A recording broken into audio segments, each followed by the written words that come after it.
quién le gusta estar parado ahí, así como está esa persona? ¿A quién le gustaría estar ahí en un precipicio y estar ahí parado? ¡Ah, qué bonito el precipicio! No, ¿verdad? ¿Ah? O sea, nadie anda buscando así como que un precipicio. Busquemos un precipicio y vamos ahí a ver qué pasa si nos paramos a la par de un precipicio. A nadie le gusta, ¿verdad? Nadie lo anda buscando. Aunque hay algunas personas que les gusta así como que la aventura y la adrenalina, pero lo hacen de manera segura, ¿verdad? Se ponen un paracaídas o qué sé yo y andan haciendo sus acrobacias. Pero en general, las personas no andan buscando lugares de peligro, ¿verdad? Recuerdo un amigo allá en Guatemala. Estábamos inspeccionando un puente y llegamos a un extremo del puente y empezamos a inspeccionarlo y todo. Y luego dijimos, bueno, hay que ir al otro lado para ver cómo está el otro lado también. Pero no fuimos a pie, empezamos a caminar. De repente yo me fijé que mi amigo se había bajado de la acera o de la banqueta. Iba sudando. Le digo, ¿qué te pasa? Le digo, yo pensé que enfermo. Tengo miedo a las alturas, me dijo. No, era un puente altísimo. Puente Belice en Guatemala es un puente que tiene como 100 metros de altura. Está a 100 metros de altura más o menos. Tengo miedo a las alturas, me dijo. Oh, pero no sabíamos, pues nadie.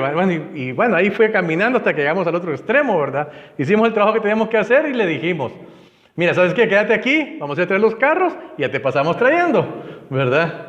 Pero sí, o sea, pasa eso, ¿verdad? Que hay gente que le tiene pavor a las alturas, pero en general, por misma protección del ser humano, no anda buscando ese tipo de peligros. Pero ¿saben una cosa? Dios muchas veces nos lleva a ese punto. Decía un pastor hace unos años, me decía, cuando tú vayas conociendo a Dios, te vas a dar cuenta que muchas veces Dios permite que te pares en la orilla, que llegues a la orilla del precipicio, pero lo hace con un propósito. Y eso es lo que vamos a ver hoy. ¿Qué sucede cuando en nuestras vidas, en la situación que estamos viviendo, llegamos a un punto de precipicio? A un punto en el cual ya no sabemos ni qué hacer. Es como que si usted viniera huyendo de una manada de lobos y corriendo, de repente se topa con un precipicio. Y dice, si me voy para atrás, están los lobos. Pero si camino hacia adelante, puedo caer en el precipicio. ¿Qué hago? ¿Qué hago en ese momento? Y eso es lo que vamos a ver hoy. Esa es la palabra que el Señor nos va a dar, que por qué Él permite que lleguemos a esas situaciones. Hay un propósito en esto. Así que quiero que me acompañen al libro de Éxodo, capítulo 14. Libro de Éxodo, capítulo 14. Vamos a leer los versículos del 1 al 4 y luego nos vamos a saltar al versículo 10 al 14. Amén, cuando lo tengan listo. Amén. Éxodo 14, versículos del 1 al 4 y luego del 10 al 14. La palabra del Señor se lee en el nombre del Padre, del Hijo y del Espíritu Santo. Habló Jehová a Moisés diciendo, di a los hijos de Israel que den la vuelta y acampen delante de Pi Hahirot, entre Migdol y el mar hacia Baal Zephón. Delante de él acamparéis junto al mar. Porque Faraón dirá de los hijos de Israel, encerrados están en la tierra, el desierto los ha encerrado. Y yo endureceré el corazón de Faraón para que los siga, y seré glorificado en Faraón y en todo su ejército, y sabrán los egipcios que yo soy Jehová, y ellos lo hicieron así. Versículo 10. Y cuando Faraón se hubo acercado, los hijos de Israel alzaron sus ojos, y he aquí que los egipcios venían tras ellos. Por lo que los hijos de Israel temieron en gran manera, y clamaron a Jehová. Y dijeron a Moisés, ¿no había sepulcros en Egipto que nos has sacado para que muramos en el desierto? ¿Por qué has hecho así con nosotros, que nos has sacado de Egipto? ¿No es esto lo que te hablamos en Egipto diciendo, déjanos servir a los egipcios? Porque mejor nos fuera servir a los egipcios que morir nosotros en el desierto. Y Moisés dijo al pueblo, no temáis, estad firmes, y ved la salvación que Jehová hará hoy con vosotros. Porque los egipcios que hoy habéis visto, nunca más para siempre los veréis. Jehová peleará por vosotros y vosotros estaréis tranquilos. Padre Dios Todopoderoso, te damos las gracias, mi Señor, por esta hermosa palabra que tú hoy, Señor, tienes para cada uno de nosotros, mi Señor. Palabras de vida eterna, mi Señor. Te pedimos, Padre, de todo corazón, que abras nuestros oídos, mi Señor. Que abras nuestro discernimiento, mi Señor, nuestra mente. Pero que sobre todo, mi Señor, abras nuestro corazón. Para que esta semilla de tu palabra que hoy está siendo sembrada en nuestros corazones, el día de mañana, tú, mi Señor, con tu poder, la hagas germinar y crecer y dar mucho fruto, mi Señor. Te lo pedimos, Padre, en el nombre de Cristo Jesús. Amén. Amén. A mí siempre me gusta hablar de películas, ¿se han fijado? Siempre les menciono películas pero dependiendo con qué ojos veamos las cosas, podemos sacarle cierto provecho. No sé si recuerdan una película de Indiana Jones, La Última Cruzada, que se trata sobre ir a rescatar tesoros religiosos. Ellos andaban en busca en esa ocasión del Santo Grial, que es supuestamente la copa con la que Cristo tomó en la Santa Cena. Entonces, y digo supuestamente porque pues, no se sabe si esa copa existirá todavía. Ahora, que sí existió, sí, pues porque una copa el Señor pues virtió el vino y Él tomó, y el vino del pacto, ¿verdad? Y entonces cuando ya estaban cerca de encontrar, que ya sabían dónde estaba, Indiana Jones tenía que pasar 3 pruebas. Pero yo nunca olvido la última prueba, es como la más impactante, y hoy la traigo al recuerdo. Resulta que la última prueba que él tenía que pasar era que habiendo llegado a cierto lugar se encuentra con un precipicio. Y la prueba era el paso de fe. Y entonces estaba Indiana Jones frente al precipicio, pero no podía regresar porque su padre había sido apuñalado de muerte. Entonces él tenía que conseguir el Santo Grial, agarrar agua con el Santo Grial y curar a su padre. Una cura milagrosa. Pero entonces él llegó a ese punto en el que o pasaba ese precipicio o daba ese paso de fe que decía la prueba, o tenía que regresarse y ver morir a su padre. Entonces cuando estaba en ese impasse, llegó un momento en que, y a mí me impactó porque es cuando el Señor toca nuestros corazones y empezamos a creer de una manera firme, tal como dice en Hebreos 11, la fe, la certeza de lo que se espera, la convicción de lo que no se ve. Él lo único que veía era un precipicio. Y entonces cuando él ya está convencido que tiene que dar el paso de fe, viene él y da el paso. Solo cierra los ojos, recuerdo yo, y da el paso. Y se queda. Y no cae. Pues resulta que sí, había un puente que el puente había sido pintado de la misma manera que la pared del otro lado del precipicio. Entonces no se miraba el puente. Pero la prueba era que tenías que tener fe, no por lo que estabas viendo, sino que por lo que iba a pasar. Y entonces ya con el primer paso se dio cuenta que sí había un puente. Entonces la pregunta es, cuando estamos en esas situaciones de precipicio, esas situaciones que nos tiene acorralado en nuestra vida, realmente podemos dar ese paso de fe porque sabemos que la diestra del Señor nos está sosteniendo. ¿Realmente tenemos esa fe para hacerlo? Y es muy probable que no la tengamos. Pero si el Señor ha permitido esa situación, ha sido por un propósito. ¿Por qué Dios nos lleva a los precipicios? Y fíjense bien lo que estoy diciendo, nos lleva. Porque lo que leímos en los primeros versículos es Dios quien le dice al pueblo de Israel que se vaya a acampar junto al mar. El pueblo de Israel no estaba pensando ir a acampar al mar, a lo mejor iba por otro camino. Pero el Señor le dijo al pueblo de Israel a través de Moisés que se regresaran y que acamparan frente al mar. Y dice en la parte final del versículo 4, y ellos lo hicieron así. El Señor muchas veces nos lleva a esas situaciones de precipicio. Nos lleva a esas situaciones en las que estamos como en un callejón sin salida. No sabemos para dónde agarrar. La situación es tan difícil, nos sentimos tan impotentes de hacer algo, o a lo mejor ya lo intentamos todo y el problema no se resuelve. Y si queremos hacer eso, no, es que ya probamos y no sale. Y si queremos hacer lo otro, no, es que va a pasar esto. Y entonces ya no hayamos qué hacer. Ya no hayamos qué hacer. Pero lo permite por dos razones, básicamente. Primera, para nuestro bien, pero no es la más importante. Para nuestro bien, porque algo quiere mostrarnos el Señor, un propósito hay en nuestra vida, algo quiere forjar, algo quiere moldear en nuestro ser, en nuestro carácter. Y segundo, lo permite para su gloria. Lo permite para su gloria. Porque dice el Señor, y yo endureceré el corazón de Faraón para que lo siga, y seré glorificado en Faraón y en todo su ejército. Seré glorificado. Pero miren, para nuestro bien, veamos. Viene el Señor y permite que ciertas situaciones pasen en nuestra vida. Una enfermedad, una catástrofe financiera en nuestro hogar, pérdida de algunos bienes materiales tal vez, pérdida de seres queridos, o seres queridos que están enfermos y que ya estamos imposibilitados, inhabilitados de poder hacer algo en ese momento.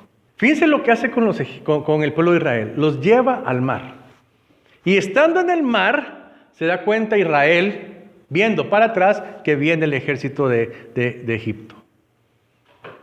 Entonces, ¿cuál es la queja del pueblo? Para esto nos trajiste al desierto. Para morir aquí. ¿No estábamos mejor allá? ¿No estábamos acaso 1000 veces mejor que estando aquí y que hoy vamos a morir? Allá en Egipto habían sepulcros y nos podían enterrar por lo menos. Y según lo que dice acá, como que ya antes se habían quejado y habían algunos que no querían salir. Porque ya te dijimos que queríamos servir mejor a los egipcios. No querían salir de la esclavitud, estaban mejor sirviendo a los egipcios.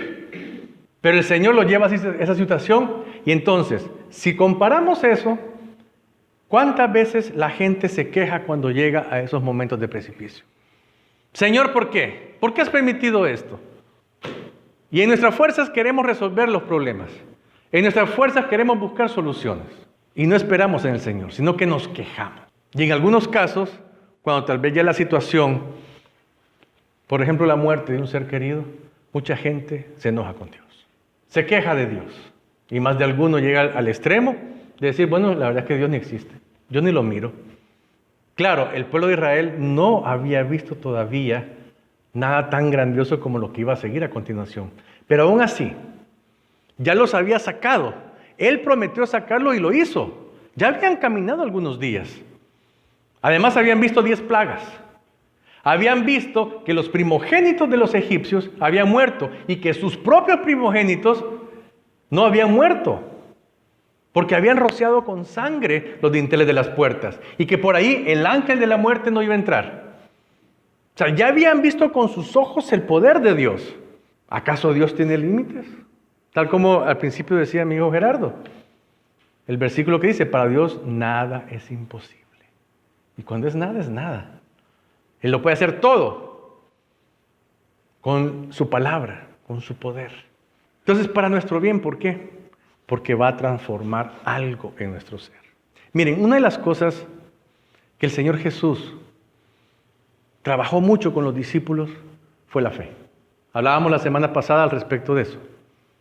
Y cómo el Señor Jesús les dijo en varias ocasiones, hombres de poca fe, ¿por qué dudaste?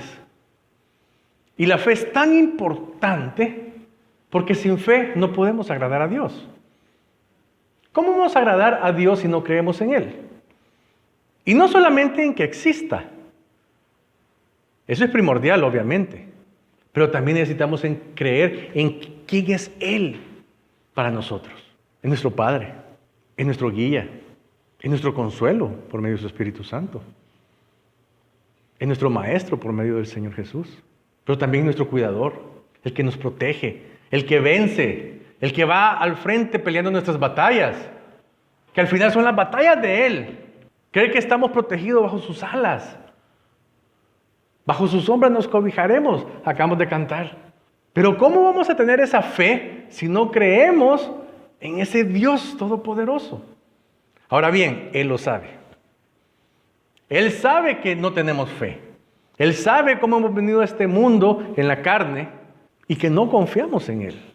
Fíjense, hay una cosa, Dios sí confía en nosotros. ¿Y saben por qué? Porque nos conoce. Pero nosotros no confiamos en Dios porque no le conocemos. Entonces empezamos un proceso, de aquel momento en que aceptamos al Señor Jesús, empezamos un proceso de conocer a Dios. Y en la manera y en la medida que vamos conociendo a Dios, vamos a ir confiando más en Él. Usted no confía en alguien que no conoce. Usted confía en alguien que conoce. Y entonces empezamos a ver el poder de Dios, empezamos a ver su obra, empezamos a ver todas las cosas que Él hace maravillosas en nuestras vidas y empezamos a reconocerlas. Entonces empezamos a conocer a Dios. Sabemos que el Señor todos los días hace salir el sol sobre justos e injustos. Y esa es una gran bendición para todos. Pero es el Señor quien lo hace. ¿Cuántos reconocen que es Dios quien hace salir el sol sobre justos e injustos? Muchos que dicen, bueno, la tierra da vueltas, y entonces el sol está ahí, y todos los días amanece, todos los días anochece. Pero nosotros sabemos que la creación completa es de Dios, que Él hizo el día y la noche, que Él separó las aguas y surgió la tierra. Y bueno, y todo lo que podemos leer en Génesis, el capítulo 1, acerca de la creación. Entonces empezamos a glorificar a Dios y empezamos a reconocer su poder, y empezamos a buscar su rostro y a conocerle. Pero si no llegamos a esas situaciones de precipicio, ¿cómo nuestra fe va a aumentar? La situación de precipicio es como ir al gimnasio en un día que estuvo fuerte, fuertísimo, y que los músculos de repente se hincharon, se desarrollaron, se hicieron más grandes. Porque la fe es como un músculo. Hay que ejercitarlo para que crezca. Pero ese ejercicio lo pone el Señor. Y el gimnasio es la vida. Las situaciones de nuestra vida. Ese gimnasio que nos hace ejercitar la fe. Las situaciones en las que cuando llegamos al precipicio, ¿qué nos queda más que decir? Señor, ayúdanos. Tenemos que clamar al Señor. Ahora, ¿por qué llegamos al precipicio? Porque a lo mejor antes queríamos resolver la situación con mis fuerzas. Y yo quería hacer esto, yo quería hacer lo otro, pero a medida que estamos intentando hacer, vamos caminando y vamos caminando. Cuando de repente se nos acaban todos los recursos, se nos acaban las fuerzas a lo mejor porque nos cansamos, y entonces decimos, Señor, ¿qué hago? Ya no puedo más, Señor. Si no pago, me sacan de mi casa. Si no pago, pierdo mi carro. Señor, ya operaron a mi ser querido varias veces y no hay manera que se cure. Los doctores ya dijeron que está todo perdido. Ya no tenemos fuerzas, no tenemos recursos, no tenemos nada. Y estamos justamente parados en el precipicio. ¿Cuántos?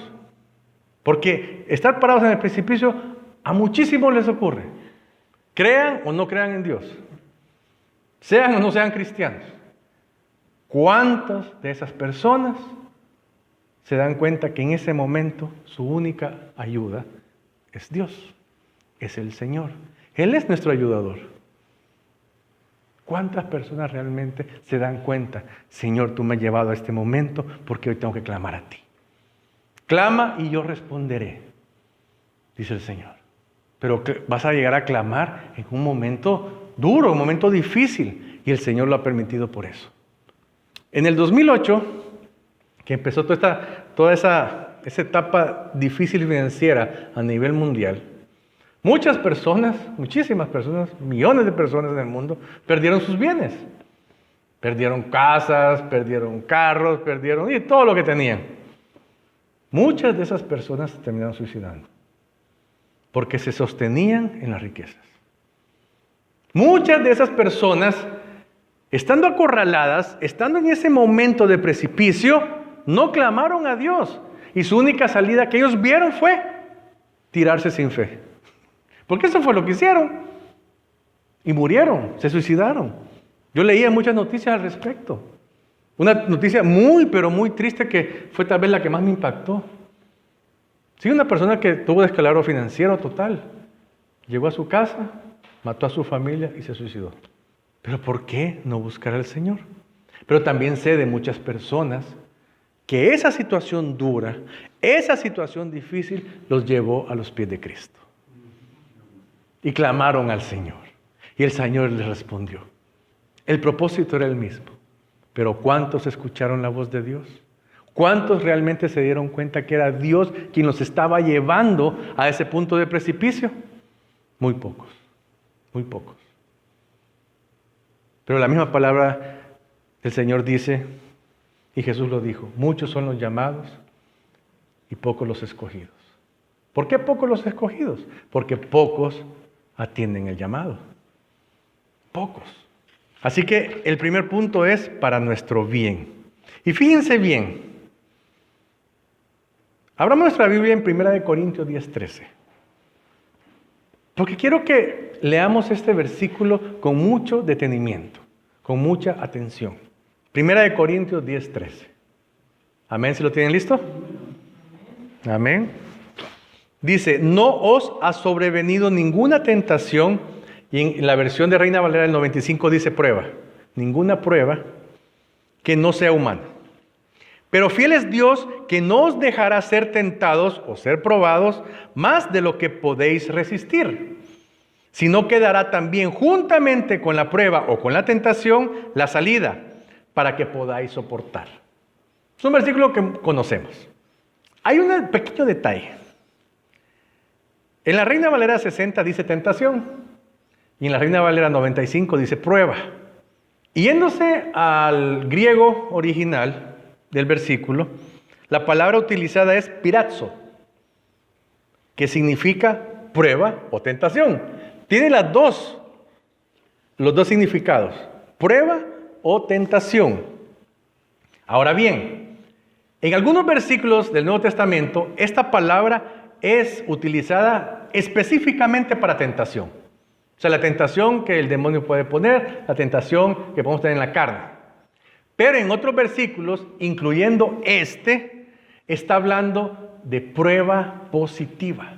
Me llamó mucho la atención.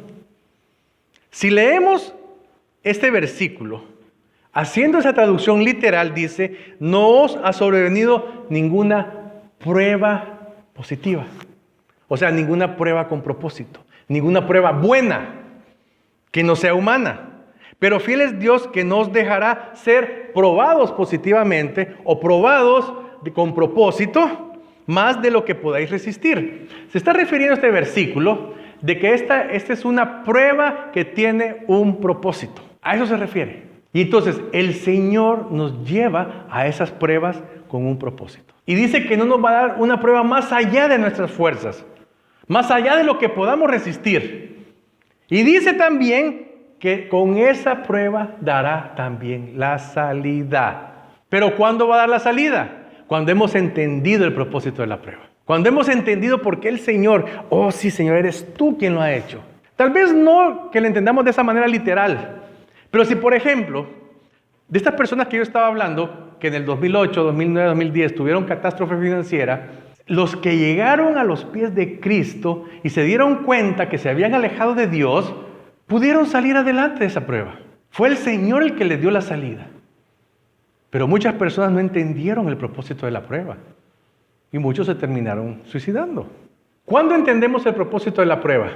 Cuando realmente hemos sido cambiados y forjados en el área donde Dios quiere trabajar. A veces el Señor quiere que confieses algún pecado. Otras veces quiere el Señor que te des cuenta de quién es Él. En la escasez nos damos cuenta que Dios es nuestro proveedor. Paradójico, ¿no? ¿Por qué? Porque en la escasez, cuando no tenemos las fuerzas tal vez, o no tenemos un trabajo, el Señor siempre nos provee. El Señor siempre nos da un alimento sobre nuestras mesas. Entonces nos damos cuenta, no he trabajado, no he ganado dinero, pero de repente vino alguien con una bendición.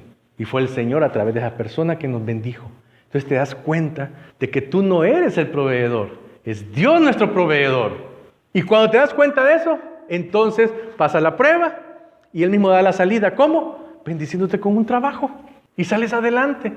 Pero tú ya has pasado esa prueba y ya estás trabajando nuevamente, pero con en mente ¿de qué? De que Dios es el que me provee. De que Dios es el que está proveyendo a través de mí a la familia, por ejemplo. A través de mi trabajo me está proveyendo, no soy yo. Además, yo ni fuerzas tengo, el Señor es quien me las da. Entonces, el Señor nos da la salida, pero es una prueba que tiene un propósito. Ahora, el segundo punto, para la gloria de Dios. Las pruebas son para la gloria de Dios. ¿Por qué nos lleva el Señor al precipicio? Para la gloria de Él mismo. Fíjense lo que dice Éxodo 14:4, que lo leímos al principio. Y yo, dice, Él dice, y yo endureceré el corazón de Faraón.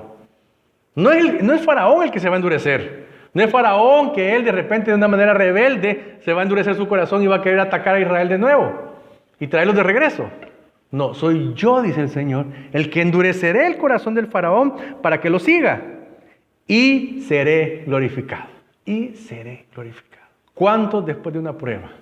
Después que el Señor les ha dado la salida, después que el Señor los ha bendecido y los ha sacado adelante, ¿glorifican a Dios? Muchos no. Sí, claman al Señor, pero cuando el Señor les da, gracias, adiós, ya se acabó. Me respondiste, es el 911, ¿verdad?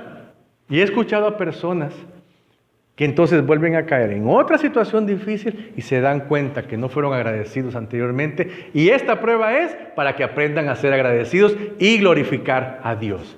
Y entonces dan como testimonio que en esa ocasión no fueron agradecidos con Dios, ni glorificaron su nombre. Porque el Señor sí, es un Dios celoso.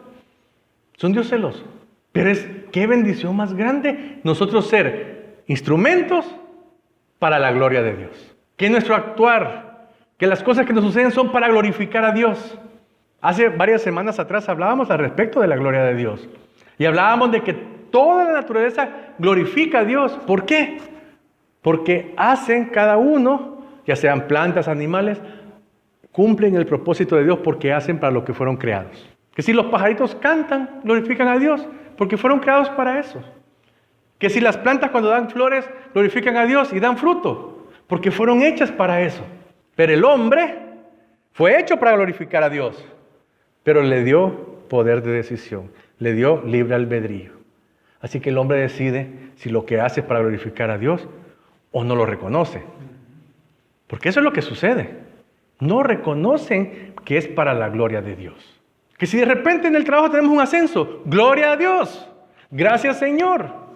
Que si de repente he sanado un familiar, gloria a Dios, gracias Señor que me escuchaste.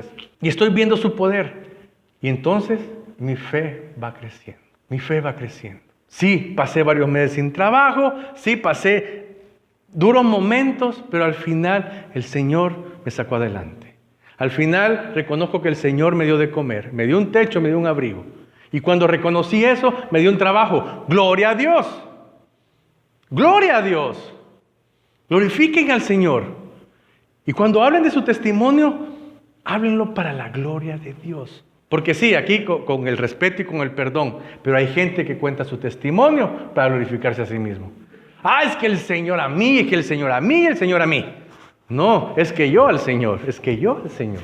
Es al revés el asunto. ¿Ah? O sea, también hay que saber contar su testimonio, porque hay que contarlo para la gloria de Dios, no para glorificarse a sí mismo. ¿Verdad? Sí, somos hijos de Dios y Dios nos ama y somos la niña de sus ojos. Y somos hijos de Dios y somos príncipes y princesas, pero también somos siervos de Dios. También somos esclavos de Dios, como dice Pablo en varias ocasiones. O sea, reconozcamos lo que somos y reconozcamos lo que Él es, porque Él es Dios. Sí, Dios se glorifica en la prueba. Estás pasando el duro momento, se está glorificando el Señor. Dios se glorifica en el aumento de tu fe. ¿Por qué? Porque tú estás creyendo más en el Señor. Y Dios se glorifica en la solución de esa prueba. Porque entonces tú reconoces el poder de Dios. Y un ejemplo hermoso es Job. Job, a pesar de todo lo que estaba pasando, a pesar de todas las pruebas, a pesar de que lo había perdido todo, incluso hasta sus hijos, y estaba enfermo, él nunca dejó de creer en Dios. Él nunca dejó de glorificar a Dios. Dios dio, Dios quitó, alabado sea el nombre de Jehová. ¿Alguien puede decir eso cuando Dios da? Sí. ¿Y cuando Dios quita? ¿Lo puede decir de corazón? Alabado sea el nombre de Jehová. Desnudo vine a este mundo, dice Job. Desnudo miré. Y es cierto. ¿Qué nos llevamos de este mundo? Nada. Nada. Pero el Señor nos recibirá en el cielo. Va a ver nuestras obras para darnos las coronas, para darnos los premios. Así que todo es para la gloria de Dios. No olvidemos eso. Estamos parados frente al precipicio. Clamemos al Señor. Clamemos al Señor. Y si el Señor dice que deje ese paso, dalo. Porque ahí está, aunque nuestros ojos no lo miran, ahí está la diestra del Señor sosteniendo ese paso que vamos a dar aparentemente en el aire, pero estamos seguros que estamos dando un paso sobre la mano de Dios. Es el Señor quien nos va a sostener. Es el Señor quien nos va a sacar de esa dura prueba. Difícil prueba. Pero es el Señor quien lo ha permitido. Porque también sabemos, aunque no lo leímos, pero conocemos la historia. ¿Qué hizo el Señor frente a los ojos de aquel gran pueblo? Abrió las aguas. Abrió el mar. Lo partió en dos. Pasó en seco todo el pueblo hasta que pasó el último. Ninguno pereció. Y cuando había pasado todo el pueblo, permitió que el ejército de Faraón fuera detrás de Israel y ya metidos ahí entre las paredes de agua, cerró el mar. Y tal como él lo había dicho, para glorificarme en Faraón. Y se glorificó el Señor. Y se glorificó el Señor. Claro, esto es un símil de que Dios iba a destruir el pecado, el oprobio de Egipto, y que iba a salvar a su pueblo. Porque Dios es el Salvador a través de su Hijo Jesús. Y eso es lo que el Señor hace. Entonces, yo les pregunto, ¿qué debemos hacer ante la prueba cuando estamos frente al precipicio? Clamar al Señor. ¿Tirarse? No, ¿verdad? ¿Tratar de resolverlo con nuestras manos? Tampoco. Esperar en el Señor. Esperar en el Señor. Leímos en Éxodo 14:13. No temáis. Estad firmes y ved la salvación de Jehová, que Jehová hará hoy con vosotros. Estad firmes, no temer. Muchas veces en la Biblia dicen que 365 veces, no lo he contado. No temas, porque yo estoy contigo.